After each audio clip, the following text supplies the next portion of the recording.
Boa noite. A gente está terminando o Lag BaOmer e ouvi hoje um shiur muito lindo, que ele responde uma pergunta muito básica sobre o Lag BaOmer. Uma pergunta que sempre chega no Lag BaOmer, se você para pensar, você não entende exatamente o que a gente está celebrando.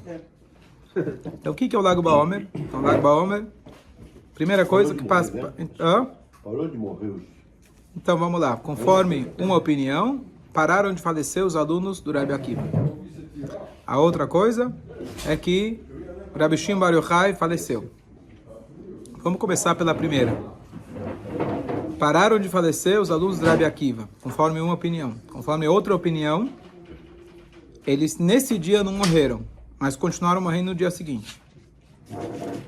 Então, se eles continuaram morrendo no dia seguinte, é uma pausa? Um dia de pausa, então vamos fazer uma festa? Não chegou nos 24 mil? Então, conforme a opinião, pararam por um dia e retomaram, ou continuaram morrendo no dia seguinte. A outra opinião, que pararam de morrer em Lag BaOmer, você faz festa por quê? Porque não sobrou mais ninguém para morrer? Morreram os 24 mil. Parou a pandemia. Então, parou a pandemia, claro. Morreram todos. Não sobrou ninguém. É motivo de festa? Não, o Shimon Bar Yochai que pediu isso? Calma. Então, no primeiro motivo, eu estou falando do Rabbi Akiva. Então, se parou por um dia, uma pausa por um dia sugere uma festa? Se pausou, se parou total, porque morreram todos, sugere uma festa? Hã? Não, se morreu todo mundo não é pausa, né? Sobrou 5. Não é pausa, não é pararam. Não sobrou 5. Está escrito que ele, então, uma coisa que eu, inclusive, no passado já falei. Ele foi para o sul, que sul significa ele foi para Jerusalém, e lá ele conseguiu 5 novos alunos. São 5 novos alunos. Então não é nem que parou e sobrou 5, tá? Você poderia até comemorar, que bom. Parou e pelo menos os últimos 5 foram salvos. Assim como a gente tem o último grupo lá que morreram no deserto, os 40 anos. Então, um dia bom, que bom, pararam de morrer. Aqui pararam de morrer porque morreram todos. Ou parou por um dia e retomou. Então qual que é a alegria? De alguma forma a gente está celebrando a vida. Não sei ainda como. E aí qual que é o segundo motivo? Porque morreu o Rabbi Shimon Bar Yochai. Então, peraí, então você está alegre porque viveu ou porque morreu? E o Rabbi Shimon Bar Yochai, curiosamente, era um dos 5 alunos que o Rabbi Akiva foi lá e foi ensinar depois que morreram os 24 mil. Então, os dois motivos... Então, isso foi muito depois, né? Porque acabaram aqueles alunos. Sim. Muitos anos depois, sim. Muitos anos depois, foi no Sim. mesmo dia. Então, retomando, são 2 motivos pelo Lag BaOmer. Um, pelos alunos do Rabbi Akiva, que eu acabei de falar que não faz sentido celebrar por isso. E o segundo é a morte, está celebrando a morte dos 5 alunos, coitados, que sobraram. Agora você vai lá, tudo bem, ele morreu de velhice, morreu muitos anos depois, mas você está celebrando a morte dele. Então decide, é pela vida ou pela morte? Vamos só retomar um pouco da história. Eu vi hoje uma colocação muito bonita sobre isso, do que de fato a gente está celebrando em Lag BaOmer. Os motivos que eu falei são reais, estão trazidos por aí. O que eu quero é tentar se aprofundar um pouco mais nesses motivos. Então, acho que vocês devem conhecer a história do Rabbi Akiva, mas que ele até os 40 anos nunca tinha estudado. Ele conhece a Rachel, ela fala para ele, se você me promete estudar a Torá, eu vou casar com você. O pai, Ben Kalba Savua, deserda ela, e eles vão morar lá, tipo embaixo da ponte, com um pouco de feno, e ela comeu muitos anos, muito pouca comida, acho que era cevada, alguma coisa assim, comeu muito pouco por muitos anos. E alguém me perguntou se Rabbi Akiva teve filhos, vocês sabem? Uma filha? Então, a filha, você tem a história da Guemará, a história da cobra. Ele teve filhos? Então, hoje eu ouvi que ele tinha um filho chamado Rabbi Yoshua Ben Karcha. Ben? Karcha. Carca. Por que não Ben? Bom, então, Rabbi Yoshua Ben Karcha, tá estranho. Rabbi Yoshua, filho de Karcha. Mas cadê o Rabbi Akiva na história? Como pode ser filho do Rabbi Akiva? Então, explicam aos sábios que Rabbi Akiva, ele era Kereach, ele era calvo. Calvo, careca. Então, o apelido que se dá é Rabbi Yoshua, filho do careca. Que isso? Respeito. Sofia. Então, peraí. Alopecia. Se ele fosse filho de um Zé Ninguém, e aí você não quer falar o nome do cara, tudo bem. Mas aqui é filho do Rabi Akiva, não tem nome melhor você poder falar, Rabi Yeshua ben Akiva. Então, essa resposta eu não tenho, mas eu vou, pelo menos, tentar buscar as outras respostas. Que primeiro, sim, ele tinha uma filha e um filho, e o detalhe é que a gente sabe que quando ele então decidiu, o que fez ele decidir estudar a Torá, então todo mundo conhece a história que ele viu a água mole, pedra dura, tanto bate até que fura. E o detalhe, que eu já expliquei algumas vezes, o detalhe de que quando ele viu aquela fonte de água, vocês já foram na cachoeira, não foram? Já. Viu pedra deformada? Já. Viu. O Rebbe Akiva, a história conta que ele viu uma pedra, tinha água pingando, ele viu que tinha um buraco dentro da pedra e falou, bom, se a água que é mole, a pedra que é dura, furou, então o meu cérebro também vai poder absorver a Torá. Então, a minha pergunta que eu faço é, você já foi na cachoeira? Foi. Viu pedra deformada? Foi. Isso te fez estudar na Yeshiva por 24 anos? Não é tão inteligente quanto ele, por isso que ele foi. Então ele foi mais esperto. Não, mas isso é comum, assim. Tem muita gente que vê um monte de coisa, mas só um cara que... Boa. O Newton. Então você falou uma coisa, sim. Obrigado. Né? Até o Newton todo mundo já tinha visto a maçã cair. A maçã cair. Aí quando caiu, ele viu, não, peraí, isso aí tem... Perfeito. Então você sabe... Depende do... A explicação muito boa, né? Então depende de como você olha, como observar, ver, todo mundo vê. A pergunta é se você observa e tira uma lição. Moshe Rabbeinu foi escolhido por Hashem por vários episódios que ele salvou o judeu do Mitzri, matou o Mitzri, parará, o cabritinho. Mas tem um detalhe que foi a gota d'água, falando de gota d'água, para Hashem escolher ele. Quando ele está andando no deserto, ele vê a sarça ardente, um arbusto que queima, mas não é consumido. Então, Moshe Rabbeinu, a Torá conta pra gente, ele disse, Asura navere tamaragadolazer. A Torá registra pra gente que Moshe Rabbeinu, ele falou, eu vou sair daqui, da onde eu tô, e eu vou ver essa grande visão. E ainda a Torá fala, e Hashem viu que Moshe foi lá e se aproximou, aí Hashem se revela para ele. Ayar Hashem Kisar Lirot, Hashem vê que ele se desvia para ir ver, então Hashem escolhe ele. Parece algo um pouco irrelevante. A Torá poderia contar, tinha sarça ardente, Moshe se aproximou para ver o que era, e aí Hashem fala com ele. Não, a Torá conta, Moshe Rabbeinu falou, eu vou sair daqui, vou para lá, para ver o que é. E Hashem viu que ele se aproximou, aí Hashem fala com ele. O que significa isso? Todo mundo poderia ter passado por lá 1000 vezes, não ter prestado atenção. E a gente passa na vida muitas vezes de carro no mesmo lugar e nunca para prestar atenção. O Baal Shem Tov ensina pra gente que tudo que um Yehudi vê ou escuta, ele tem que tirar uma lição. O que fez Hashem escolher Moshe foi que ele observou, viu que tinha alguma coisa e foi se aproximar para entender o que aquilo significava. Opa, esse é Moshe. Não, mas era uma coisa sobrenatural. Queimava e não pegava fogo. Sobrenatural para quem parou para observar. Porque você via uma coisa... Quantas vezes você passa na estrada, você vê pegando fogo na grama? Você para ver se a grama está queimando? Você não fica parado, você continua. Então, para você observar e ver que está pegando fogo e não está queimando, demora alguns instantes.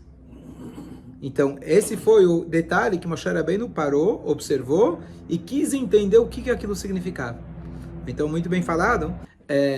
Rabi Akiva, então, Akiva, no caso, ele para e ele observa.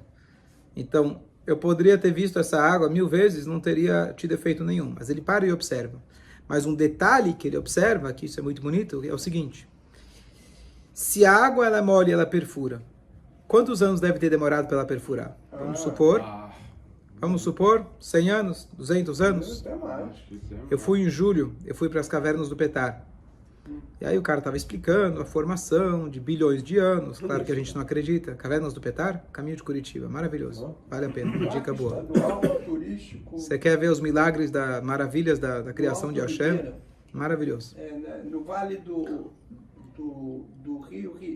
Rio Ribeira. Boa. Estamos aí, o Eu ia Wikipédia. pra lá também, eu liguei Não, pra do lá. diabo, não, do diabo. Isso, mas é da continuação. acho que é isso. Da continuação. Sabia disso. E aí, o cara estava falando da formação, parará, e ali a gente estava para entrar numa caverna.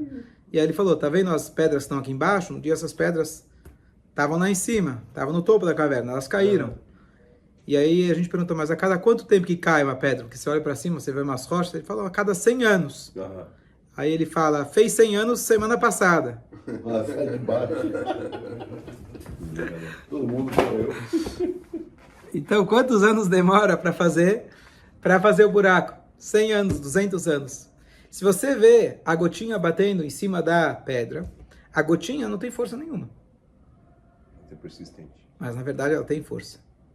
É 0,00000 de força? 1. Por quê? Porque se a força fosse 0, 1 bilhão, 1 trilhão de vezes 0, igual a 0. Então, Rabi Akiva, ele concluiu, não só que se eu persistir um dia eu vou poder estudar a Torá, vou poder entender. Ele concluiu que desde a primeira gota do Aleph que eu estudar, já vou estar absorvendo alguma coisa dentro de mim. Então vale a pena. Porque senão você vai dizer, bom, olha, água mole tanto... Você tem potencial. Fica 300 anos na Yeshiva que você aprende alguma coisa. Bom, aí não tem chance. Não foi isso. Isso não teria convencido ele. Então, primeiro ele parou e observou. Segundo, ele observou, ele entendeu que desde a primeira gota, isso também já tinha um impacto muito forte. Caso contrário, o acúmulo não teria chegado onde chegou. E a Torá, que é muito mais poderosa que a água, e o cérebro, por mais atrofiado que seja, ele não é mais duro que a rocha, ele conseguiu absorver. Em 24 anos, ele se tornou o rabino de 24 mil alunos. Ainda a gente sabe da história, que ele no meio dos 24 anos, 12 anos ele volta para casa.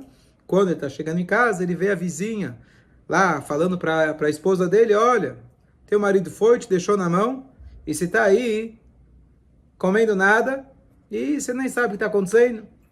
E ela vira e fala, se é que ele está estudando Torá, por mim ele pode ficar mais 12 anos. Ele dá meia volta, vou ver. Nem entra em casa. A grande pergunta é por que ele não entra em casa nem para tomar um cafezinho? Porque se ele entrar, não sai. Boa. Então uma resposta é que se ele entrasse, provavelmente não ia sair mais. Não sei. Talvez saísse. Mas entra lá, conversa com a esposa, 12 anos. Então, uma explicação, que ainda não é satisfatória, mas pelo menos para dar uma lição para a gente, que 12 mais 12 não é igual a 24. Já foi na escola de matemática, lembra? 12 mais 12, eu estou dizendo que não é igual a 24. 12 anos de estudo, uma interrupção, depois mais 12 anos de estudo, não é igual 24 anos ininterruptos de estudo. O acúmulo das gotinhas, ele tem um certo ritmo que ele tem que acompanhar, que se ele para, você acaba perdendo. É muito difícil, quando você está tentando adquirir um hábito, na hora que você para ele, retomar é muito difícil. Então o Rabi Akiva não queria cortar esses 24 anos. Você vê que deu certo, você viu que deu certo, e ele voltou com 24 mil alunos. Para cada ano que ele estudou, ele conseguiu 1000 alunos. Agora, imagina depois de tanto esforço, então o Rabi Akiva começou com 40, mais 24 anos, 64. Ensina a Torá, grande mestre, e de repente todos os alunos dele morrem.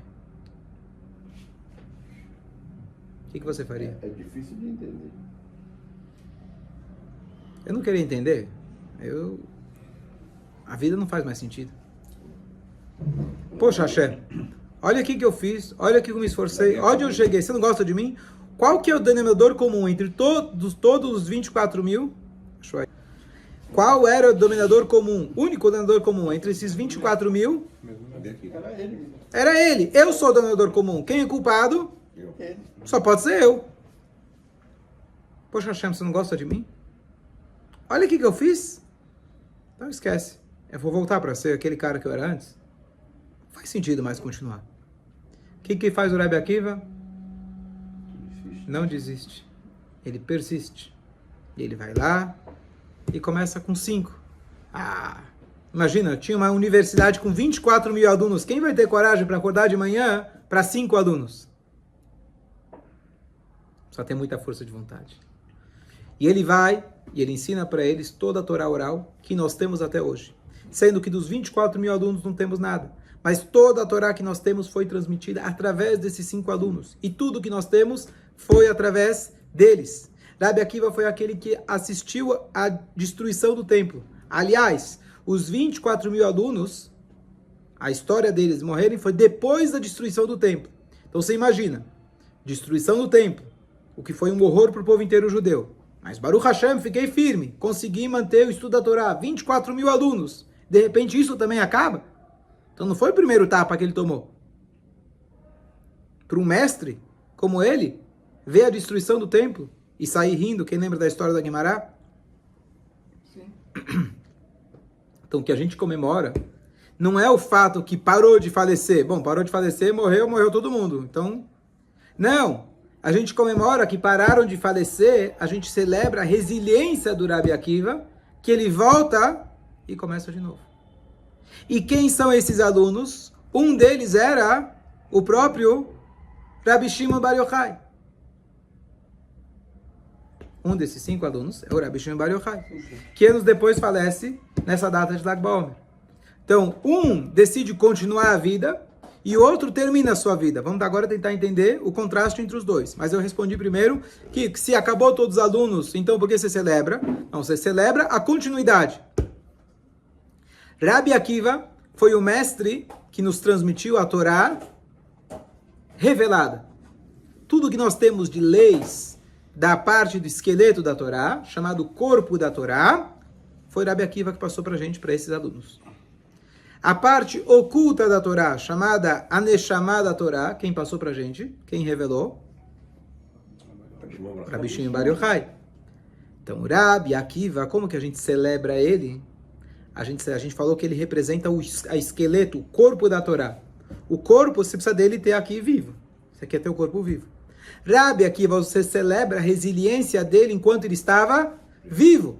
Não é que ele faleceu nesse dia, pelo contrário, faleceu todo mundo e ele mostrou, então aqui vou começar de novo, vou começar uma nova yeshiva, e ele transmitiu o esqueleto da Torá, o corpo da Torá. Para isso ele precisava estar aqui, vivo, ele fisicamente.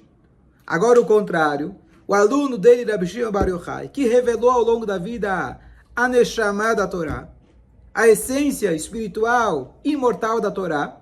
Como que a gente celebra ele em especial? Ele chega e vira e fala, no dia do falecimento dele, que aliás é uma coisa muito curiosa. Um dia ele chega para os alunos dele e fala, gente, eu quero ensinar para vocês Kabbalah. Começa aqui e acaba lá. Porque dos 9 alunos que ele tinha, junto com ele são 10, equivalente às 10 firot. Ele dá uma aula, eles se elevam, só que dos 10 só faltam 8. 2 caput. A alma dele se elevou demais e não volta. Passa um tempo, ele vira para os alunos, pessoal, quem quer vir? Quem quer vir estudar? Vamos, acabou o recreio. Quem quer vir estudar? Levanta a mão. Vamos que vamos. Eles vão. Ele vira e fala, só que dessa vez quem não volta sou eu. Eu vou levantar voo e fico por aqui. Ele já sabia. Fico por lá, já sabia. E naquele dia ele revela todos os segredos da Torá. E ele fala que esse dia ele se conectou com a conexão máxima com Hashem. Ele fala que esse dia é chamado um dia de um casamento. O dia da morte é um dia de casamento. Casamento? Sim. A Neshama dele se eleva e se conecta com Hashem. E por que a gente celebra? Porque uma vez que ele revelou a Neshama é eterna. O Rabi Akiva precisava estar aqui com o seu corpo para poder manter o ensinamento, porque ele simbolizava a estrutura, o esqueleto, o corpo da Torá. O Rabi Shimon Bar Yochai, na sua ausência, ele consegue ensinar mais Torá do que quando ele estava aqui. Tanto é que no dia que ele faleceu, teve mais revelações do que ao longo da vida inteira dele. Porque o tzadik está mais presente depois do que antes. E o Rabi Shimon Bar Yochai, ele foi capaz de transmitir isso, que a vida dele continua se conectando até os dias de hoje. E o fato é que hoje, com algumas limitações lá em Meron, mas como você tem pessoas de todos os tipos, que estudam, não estudam, conhecem, não conhecem, se conectam com a Neshama de um tzadik que faleceu. Se eu for fazer yurtza para todos os tzadikim que faleceram, entra no calendário aí do Flávio, você vai ver que todo dia tem. Não é todo dia que você faz fogueira e faz... Mas ele é o que representa a alma da Torá. Então, resumo daquilo que a gente falou. Ame o corpo. O resumo é, o que a gente está celebrando? Não o que pararam de morrer, porque senão parou de morrer porque não tinha mais ninguém. Mas parou de morrer e a resiliência do Rabbi Akiva, que ele mostrou que a vida continua mesmo depois de tantas tribulações e de tantas ausências físicas das pessoas. Quem está vivo tem que continuar vivendo e fazer de tudo com todas as forças, mais uma gotinha, mais uma gotinha. O Rabbi Shimon Bar Yochai, que é o aluno dele que revelou a parte oculta da Torá, ele simboliza a Neshama, ele simboliza a parte espiritual, e ele vira e fala, eu quero que você celebre no dia da minha ausência física, porque agora eu posso estar conectado mais ainda, e não só lá em cima, mas mesmo com os meus alunos, espiritualmente falando. E a gente vê que as duas coisas se concretizaram, porque por um lado nós temos os ensinamentos que passaram do Rabbi Akiva, que é o esqueleto da Torá, e Lag BaOmer a gente celebra que nós temos esse esqueleto da Torá, e paralelamente, junto com isso, nós temos o espírito da Torá, a Neshama da Torá. Qual que é o resumo? Que a gente tem que continuar vivendo fisicamente aqui, e sabendo que ao mesmo tempo a gente tem a força dos tzadikim, que viveram anteriormente, e eles dão para a gente a Neshama, a força para a gente continuar até a vinda de Mashiach em breve. Amém. Eu já ouvi um show um pouco diferente.